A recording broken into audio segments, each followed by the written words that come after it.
ডাকে রে কে ডাকে তুমি কি করতেছ এখানে? আমি গাছ বান্ধিতাছি তুমি গাছ বান্ধিছ এই রোদের মধ্যে? কি করবো আব্বা হ্যাঁ কালকে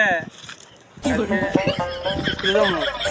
কালকে স্কুলে যাবি স্কুলে যাওয়া হবে না বাবা যে গাছ লাগাইছি আমি আল্লাহ দিলে এই গাছ দিয়ে মনে করি যে তুই উঠতে যাবি এই গাছগুলো দিয়ে? হ্যাঁ আব্বা এলে গাছ তো অনেক পরিচর্যা করা অনেক আব্বা। আর সকাল হইলে পানি দিবি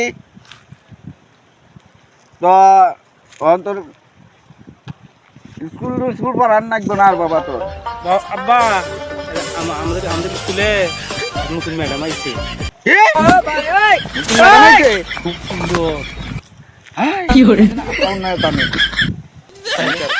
তাহলে তাহলে আব্বা নতুন কম কিনে লাগবে না। আর দিব তো আসি